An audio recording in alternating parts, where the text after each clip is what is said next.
Secretary Mayorkas has not only betrayed the trust of the American people, his service as Secretary has left a scar on our nation's soul that may never be removed. Over the past year, I found that many members of Congress fail to grasp the founders' true meaning regarding the constitutional writ of impeachment proceedings. Impeachment is not a criminal proceeding. It may include violations of written law, but it was never intended to be bound by specific criminal violations of statute. In many ways, impeachment proceedings are intended to be guided by principles of conduct that are far more deeply etched upon human history than any written law could ever be. The embezzlement of money by an employee is a criminal act and is a betrayal of trust, but betrayal of trust is not a statute. The House Committee on Homeland Security advanced articles of impeachment against Department of Homeland Security Secretary Alejandro Mayorkas. He has been impeached by the People's House.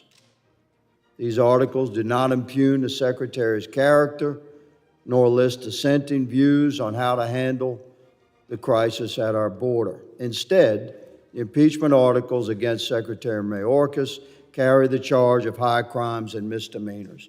It's important that all Americans recognize the true meaning of high crimes and misdemeanors. While some of my colleagues have claimed that this charge is confined to specific violations of criminal statute, let us not fail to recognize the founders' original intent and well-documented debate regarding the origin and meaning of this term. Article 2, Section 4 of our Constitution reads, "The President, Vice President, and all civil officers of the United States shall be removed from office on impeachment for and conviction of treason, bribery, or other high crimes and misdemeanors." Our founding fathers used this phrase, high crimes and misdemeanors, having 400 years of British Parliament historical precedent, which did not limit itself to direct criminal misconduct, but more importantly, encompassed a neglect of duty and abuse of power. This is not funny, Mr. Secretary. Literally misdemeaning the office and high authority that had been entrusted. Enshrining this phrase in the Constitution, the Founding Fathers put explicit trust in Congress to determine what constitutes an impeachable offense and what is encompassed in high crimes and misdemeanors. Impeachment was never intended to be a criminal proceeding, but instead a review by the American people of a rogue executive and a mechanism for accountability when all else has failed.